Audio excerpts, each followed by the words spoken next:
Hi everybody, happy summer. If you're new to my channel, I'm Dr. Andrea O'Connor and I wanted to do a summer series and really about things that I just enjoy talking about.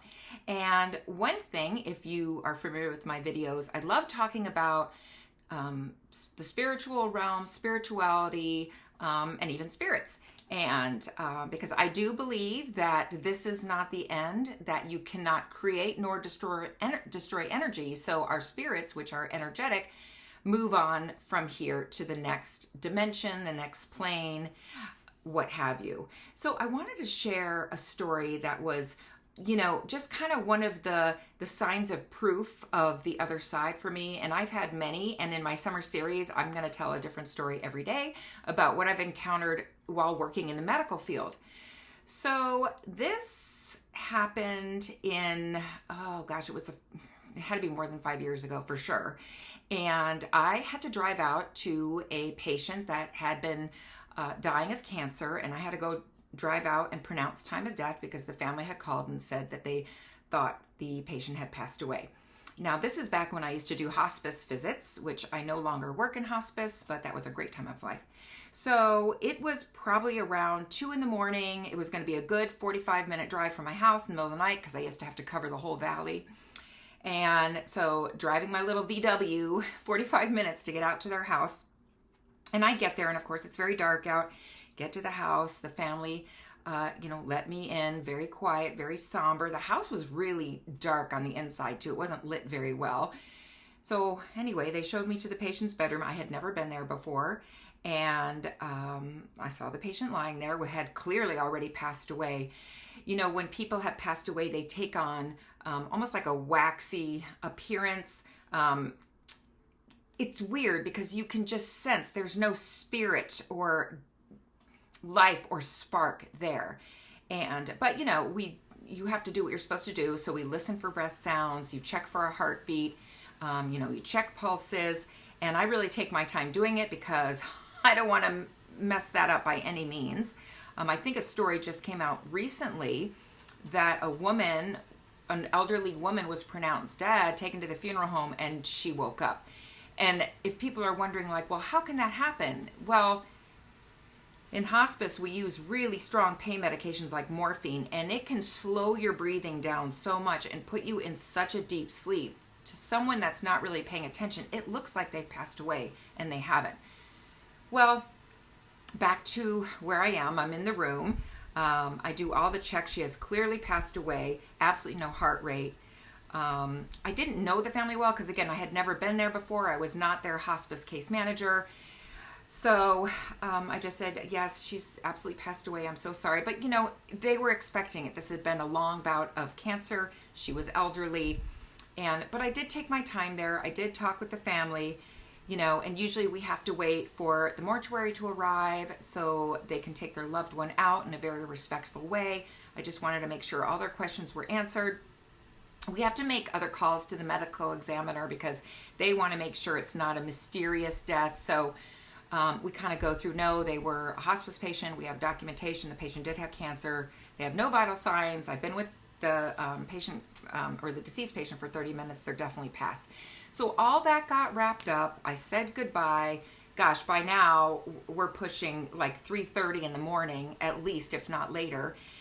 And I have to drive 45 minutes home. So, but I was used to doing nights. That's what I did. And I'm a coffee drinker, so it wasn't an issue. So I get in my car, heading home, still very, very dark out. But, I'm wide awake. Why not? And as I'm driving, I just keep seeing something in my peripheral vision in the passenger seat. And do you know how when you're looking at something, and especially if you're in a darkened room, because this was dark outside and I'm driving, and even though there's lights going by on the street and it's pretty lit up, it's still dark everywhere else. But have you ever been in a darkened room and from the peripheral or the periphery, you see something, but when you look in it, you don't see it anymore? That does actually has to do with the physiology of how the eye is made up. I'm not going to talk about that now, but have you ever had that happen? So I just thought, oh, it's that. When I'm looking straight, I'm just seeing a shadow, or the lights are doing something weird as I'm driving by. But I keep seeing this thing. And listen, I would drive every night doing home visits. And I'd never had this happen before. So I keep seeing things, and then like my heart's beating a little bit faster. I look over at the passenger seat, nothing's there. I don't see it. Looking forward ahead, and I'm like, okay, it can't be anything. And then in my peripheral vision, I literally see like a shadow figure trying to flag me down from the passenger seat. And I look over again, nothing's there, and I'm like, huh, that can't be it. But I keep seeing it's not just a shadow. It's like it's a person going like this, except they're all black. It's not like a bright light. It was not an orb. It was a dark shadow trying to flag me down and get my attention. And to this day, I keep thinking about, did I really see that? But I'm starting, my cortisol is kind of, my adrenaline's dumping. I'm kind of going fight or flight. My heart rate's going up. And I see one of the Quick Trips or Circle K's. I honestly can't remember which one it was. So I pull over and I'm like, okay, I'm just going to take a break because I still have a long drive home. I'm going to get another coffee, and then, maybe that will go away. Get my coffee, get in the car. It keeps happening. So I'm just like, okay, I have to get home. What am I going to do? And I'm driving and I'm so distracted because I keep looking over, and I swerve a little bit, and wouldn't you know it, there was a police car right in the next lane. Yeah.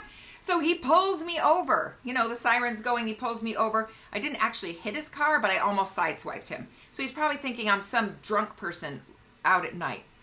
He pulls me over, comes to my window. He can see I've got my medical bag out. I've got my scrubs on. And I said, I didn't tell him I was seeing something, the passengers. Then he would think I was drunk or on drugs or something. I didn't say that. I keep seeing things. That's why I swerved. I just said, I just got, back from seeing someone. It's late. I'm sorry. Now, I wasn't speeding. I didn't actually hit his car. It was just like a little swerve. So after asking me a ton of questions, looking at my driver's license, make sure I wasn't wanted somewhere, he did finally let me go, and I didn't get a ticket. So I finally get home, right? Keep seeing the things, finally get home. And this wasn't during the week. Then that weekend, my husband had to go out of town for something. I was the only one alone in the house.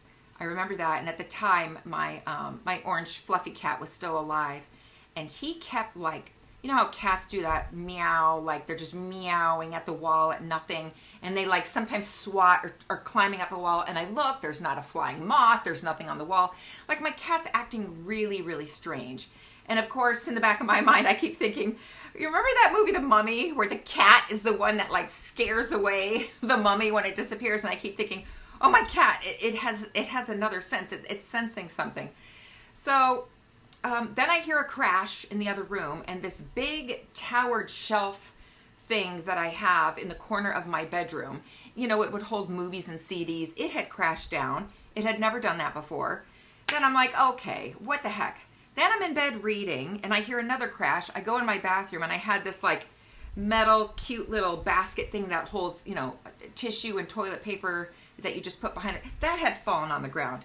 And I'm like, okay, that's it. And I was like, that patient that I had called time of death and that I'd spent so much time with, that patient followed me home. They followed me home. I saw them in my passenger seat, and now I have all these things going on at home. So, of course, I start praying. I say out loud, this is not your house. You need to go to the light. You have family waiting for you. I honestly can't even remember what I said, but I remember I was just talking out loud. And then everything, not immediately, but everything stopped after that. And that one experience kind of ended. And I still think about it years later of that night. And so to me, that was one episode, one event that happened to me that was just proof of there is another side, another dimension, and this is not the end. And I thought I should share that story with you. And please comment below if you have an interesting story like that. I plan to do an interesting event or story for our summer series because I just want to talk about interesting things that are exciting to talk about. Hey, thanks for being here, and I'll see you on the next one.